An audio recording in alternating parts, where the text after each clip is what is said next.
ঈদের মাঠে একটা নেককারজনক কাজ হয় সারা বাংলাদেশে, সেটা হলো ঈদগাহে ঈদের নামাজের পর টাকা কালেকশন হয়। সে টাকা কালেকশনের মধ্যে অনেক সময় দেখা যায় দুইটা রুমাল নেয়, একটা হলো মসজিদের জন্য, ঈদগাহের জন্য, আরেকটা হলো হুজুরদের জন্য।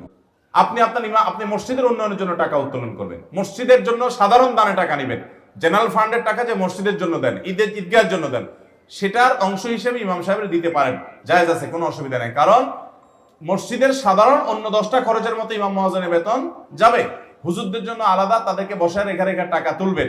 এটা অপমানকর, হুজুরদেরও প্রতিবাদ করা উচিত। এই সমস্ত বিষয়ে তারা যেন যথেষ্ট পরিমাণে আত্মসম্মান বোধ সম্পন্ন হন। অধিকাংশ ইমাম ও খতিবের বেতন তুলনামূলক অনেক কম, এতে মসজিদ কমিটি এবং এলাকাবাসী গুনাহগার হবে কিনা? ইমাম ও খতিবের বেতন বর্তমান সময়ে কত হওয়া উচিত? অনুগ্রহ করে জানলে উপকৃত হব। সেদিন কোন এক ভিডিওতে দেখছি, আপনারা অনেকে হয়তো দেখছেন, কলকাতার একজন আলেম মাহফিলে এরকম বক্তব্য দিচ্ছেন, আর পাশে দেখলাম ইমাম, ওই এলাকার ইমাম সাহেব বসা। তো বক্তব্যের ফাঁকে উনি ইমাম সাহেব জিজ্ঞেস করলেন যে ইমাম সাহেব বেতন কত? বললেন 5,000, মানে 5,000 ইন্ডিয়ান রুপি, যেটা বাংলাদেশে 8,000 টাকা বা কাছাকাছি, কম বেশি হওয়ার কথা। তো ইমাম সাহেব যখন বললেন 5,000, তো ওই আলেম বেশ বয়োজ্যেষ্ঠ মুরব্বী মানুষ, বুড়া মানুষ, উনি সাথে সাথে একটু রসিকতা করেই ফতোয়া দিলেন যে তাহলে এলাকাবাসী কারোর নামাজ হবে না। ইমামের বেতন যদি 5,000 হয় তাহলে মুসল্লি একটারও নামাজ, এটা উনি রসিকতা করে ফতোয়া দিয়েছেন। তার মানে বুঝাতে চাইছেন যে ইমামের বেতন যদি এত কম দাও, যেটা দিয়ে ইমাম চলতে পারে না, তাহলে সেক্ষেত্রে তুমি ইমামের হক আদায় করছো না। তুমি কিসের সালাত আদায় করছো আর কিসের বাদবন্দি করছো? তুমি তো ইমামের হক নষ্ট করছো। ইমাম খতিবদেরকে সম্মানজনক সম্মানে দেওয়া উচিত, যাতে সমাজে তারা সুন্দরভাবে সঠিকভাবে চলতে পারে। ইমাম সাহেবদেরকে, খতিব সাহেবদেরকে, অনেক কমিটির লোকরা আছে, লাখ লাখ টাকা মসজিদের ফান্ডে আছে, কিন্তু ইমাম খতিবদের টাকা দিতে রাজি না। এরা সব জায়গায় কঞ্জুসগিরি করে, আল্লাহর ঘরে আইসাও কঞ্জুসগিরি করে, আছে না নাই? এই সমস্ত কঞ্জুসরা কখনো মসজিদ কমিটিতে দায়িত্বপ্রাপ্ত হওয়ার অধিকার রাখে না, যোগ্যতা রাখে না। ওলামা একরামকে এমন ভাবে সম্মান দিতে হবে যাতে করে তাদের আর অন্য কোনো চিন্তা করা না লাগে। আল্লাহ আমাদের মসজিদ কর্তৃপক্ষকে এরকম ওলামা একরামের দায়িত্ব, তাদের প্রতি দায়িত্ব কর্তব্য সম্পর্কে সচেতন হওয়ার তৌফিক দান করুন। কত দিতে হবে সেটা নির্ভর করবে কোন এলাকায়, গ্রামে কত হইলে চলে। একটা গ্রামে একটা মানুষ, আজকাল দ্রব্যমূল্যের যে অবস্থা, 15,000 20,000 টাকার নিচে সুন্দরভাবে মিডিয়াম ভাবেও চলা কঠিন হয়ে যায়। শহরে তো 30-40,000 টাকা হলে একবারে কোনো মতে চলা যায়। অতএব এর নিচে যদি বেতন দেওয়া হয়, তাহলে সেক্ষেত্রে সেই বেতন কখনো ওই ইমামের সাধারণভাবে তার জীবন যাপন করতে তাকে সহায়তা করে না। বিধায় দায়িত্বশীল হতে হবে। অনেক মসজিদের কমিটির লোকেরা আছে, আমি জিজ্ঞেস করি আপনাদের ইমাম সাহেবের বেতন এত কম কেন? আমাকে জবাব দেয় কি জানেন? বলে হুজুর, ওনার অনেক আউট ইনকাম আছে। কি আছে? ওনার খতম আছে, দোয়া দরুদ আছে। ইমাম সাহেবরে ওই খতমের ব্যবসা লাগাইছেন তো আপনারা, বেতন দিবেন না ঠিক মতো, তো উনি কি করবে? আমাদের দেশে ইমাম সাহেবরা যদি ব্যবসা বাণিজ্য করতে যায় তাও দোষ, বলে হুজুর মানুষ দুনিয়ার পিছে লাগছে। আবার বেতনটাও ঠিক মতো দিবে না, তো ওনারা কোন দিক যাবে? এগুলো দায়িত্ব জ্ঞানহীনতা। ইমাম মানে নেতা। আপনি যার পিছনে সালাত আদায় করছেন তাকে নেতার মতো সম্মান দিতে হবে। সেখানে তার ন্যায্য অধিকারটাই যদি আপনি না দেন, তাহলে আপনি কিসের নেতা মানলেন তাকে? এই জন্য কোন জায়গায় যেন একটা গল্প আমি শুনছিলাম যে এক আল্লাহর বান্দা কোন একটা মসজিদে ইমামতি করে, কমিটির লোকেরা তার বেতন টেতন বাড়ায় না, বরং সবসময় কোণঠাসা করে রাখে, যা দেয় কোনো মতো তার জীবন চালানোটা সহজ হয় না, অনেক কষ্টকর হয়। তো তার একজন মুসল্লি পরামর্শ দিচ্ছেন, হুজুর কমিটির লোকরা যেহেতু এত কঞ্জুস, লাখ লাখ টাকা থাকা সত্ত্বেও আপনার বেতনটা বাড়াইতে চায় না, তো আপনি এক কাজ করবেন, নামাজ শেষ হলে প্রতিদিন সালাম ফিরানোর পর আমাদের এলাকার কোন একটা মুসি থেকে যে জুতা পালিশ টালিশ করে তার কাছ থেকে ওই যে বাক্সগুলো একটা ধার নেবেন, নিয়ে সালাম ফিরায়া মসজিদের বাইরে গিয়ে ও জুতা নিয়ে বসে যাবেন। এবং মুসি যখন জুতা কালার করে তখন ওই একটা ছেঁড়া জুতা রাখে, ওইটার উপরে পাও রাখা ভালোটা কালার করে, আছে না? বলছে তখন বাইর হওয়ার পরে দেখবেন মসজিদ কমিটির লোক যেগুলো আপনার বেতন এতদিন বাড়ায় নাই, অথবা ইমাম সাহেব আর খতিব সাহেব মুয়াজ্জিন সাহেব মানে হলে এদের গলা চিপা ধরো, এরা না খায় মরে যাক, এই টাইপের যারা বখিল, এদের কেউ যদি এসে আপনাকে বলে হুজুর আমাদের ইজ্জত ডুবাইছেন আপনি, জিব্বা যদি কামড় দেয়, তো সাথে সাথে ছেঁড়া জুতা নিয়ে 2টা বাড়ি মারবেন। বাড়ি মারি বলবেন যে আমি হালাল উপার্জন করতেছি, তোমার সমস্যাটা কি? তোমার ইমাম হালাল উপার্জনও করতে পারবে না, আবার ইমামকে ন্যায্য বেতনও দিবা না, তো তোমার মতো জালিম আর কে আছে? আল্লাহর ঘর যারা আবাদ করবেন, আল্লাহর ঘরে যারা দায়িত্বপ্রাপ্ত হবেন, ওলামা ইকরাম সম্পর্কে ব্রড মানসিকতা তাদের থাকতে হবে। আল্লাহ আমাদের সেই তৌফিক দান করুন।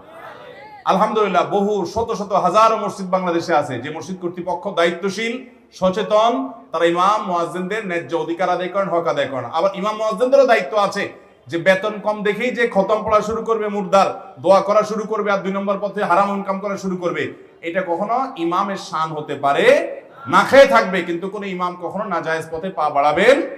আল্লাহ আমাদের সবাইকে ইসলাম এবং সংশোধন করার তৌফিক দান করুন। কুফরি কালামে বিশ্বাস করলে কি হয়? কুফরি কালামের আশ্রয় যদি নেয় কেউ, তাহলে সেটা কবিরা গুনাহ, এবং এটার প্রতি ঈমান আনলে কোন কোন ক্ষেত্রে ঈমান চলে পর্যন্ত যেতে পারে, ঈমান হারা পর্যন্ত হয়ে যেতে পারে। আমাদের দেশে অনেক মানুষ আছে, কিছু হলেই কবিরাজের কাছে যায়। অনেক কবিরাজ কুফরি কালামের আশ্রয় নেয়, শয়তানের আশ্রয় নেয়। এরকম আছে না নাই? অনেক সময় শয়তানই আপনাকে ডিস্টার্ব করে, ব্ল্যাক ম্যাজিক হয় শয়তানের মাধ্যমে। আপনার শয়তান আক্রমণ করে, জিনগ্রস্ত করে কোনো মানুষকে, এরপরে শয়তান চায় যে আক্রমণ করলাম যাতে আমার দলে চলে আসে। এটা অনেক সন্ত্রাসীদের কায়দা, যে সন্ত্রাসী অনেক সময় সন্ত্রাস করে অনেক মানুষকে নিজের বশে আনে, যে আমার দলে আসো, নাহলে তোমাকে শেষ করব। ঠিক একইভাবে ব্ল্যাক ম্যাজিক, কালো জাদু এবং দুষ্ট জিনের উপদ্রব দিয়ে শয়তান নানা মানুষকে তার দলে বেড়ায়। খবরদার, আমাদের যদি কোনো অসুবিধা হয় আমরা কোরআন থেকে শিফা গ্রহণ করব। কোত্থেকে শিফা নেব? ইনশাআল্লাহ। আল্লাহ বলেছেন কোরআনে, ওয়ানুনাজ্জিলু মিনাল কোরআনি মা হুয়া শিফাউন ওয়া রাহমাতুল লিল মুমিনিন। ঈমানদারদের জন্য শিফা হয় এমন কোরআন আমি নাজিল করেছি। এটা রূহেরও শিফা, আবার শরীরেরও শিফা। অতএব কোরআন থেকে শিফা নেবেন। আপনি কারোর কাছ থেকে যাওয়ার প্রয়োজন নেই, নিজে নিজে সূরা ফাতিহা পড়ে ফু দেন। আর যদি কোনো নেককারকে দিয়ে করাতে পারেন আরো ভালো, তাহলে সেক্ষেত্রে আপনার শিফা হবে সেটি। অন্যান্য সূরাগুলো শিফা, বিভিন্ন আয়াতে শিফা আছে, সেগুলো পড়তে পারেন। অতএব কোন কুফরি কালাম করে এরকম কোন মানুষের কাছে যাওয়া জায়েজ হবে। কারা কুফরি কালাম করে বুঝবেন কিভাবে? প্রথম কথা হলো ওই লোক ব্যক্তিগতভাবে 5 ওয়াক্ত সালাত আদায় করেন কিনা, তার ভিতরে ঈমান আছে কিনা, শিরিক সম্পর্কে সাবধান কিনা, বিদআত সম্পর্কে সাবধান কিনা। এরকম মানুষ হলে তার কাছ থেকে আপনি ঝাড়ফুঁক নিতে পারেন। এটা দেখে বুঝতে পারেন যে লোকটা কুফরি কালাম করবে না। দ্বিতীয়ত, সে যদি আপনাকে এমন কোন তাবিজ কবজ এমন কিছু দেয়, বিশেষ করে বিভিন্ন জিনিসপত্র, এগুলোর মধ্যে গিরা, তারপরে আপনার সুতা বাঁধা, সেগুলোর মধ্যে বিভিন্ন জিনিস লেখা, বিভিন্ন পেরাক পোতা, এগুলো সবগুলো কুফরি কালামের লক্ষণ। এগুলা যারা করে তাদের কাছে যাওয়া জায়েজ নাই, হারাম, ঈমান পর্যন্ত নষ্ট হতে পারে। আল্লাহ আমাদেরকে হেফাজত থাকার তৌফিক দান করুন। স্ত্রীর অলংকারের মালিক কে? স্বামী নাকি স্ত্রী? বউয়ের অলংকারের মালিক কে ভাই?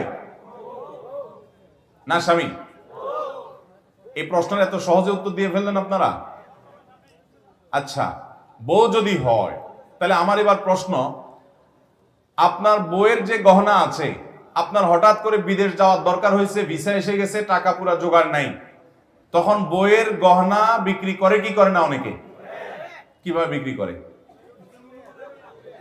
কিসের অনুমতি? অনুমতি নেওয়ার ধার ধারে বলে তোমার স্বর্ণটা দাও, বিক্রি করে যায়, আমি গেলে তোমার আবার কিনে দিব। তো এটা তো হাওলাত হলো। হাওলাত নিলে তো দরখাস্ত করতে হবে, তাই না? মাননীয় স্ত্রী বিষয়ে ঋণ গ্রহণের আবেদন, আপনি তো আবেদন করে তার কাছ থেকে চাইবেন, এরপরে উনি মঞ্জুর করলে নিবেন, না মঞ্জুর করলে নাই। কিন্তু আমাদের সমাজে মেয়েদের সে অধিকার আছে? কোন বউ যদি বলে না, তুমি বিদেশ যায় ধরা খাও না কি করো আমি জানি না, আমার গহনা আমি দেব না, তুমি অন্য কোথাও থেকে নাও, এই বেচারারা সংসার করার উপায় আছে? তাহলে বোঝা গেল মেয়েদের গহনার মালিক তারা হলেও তাদেরকে পরিপূর্ণ অধিকার আমরা দিচ্ছি।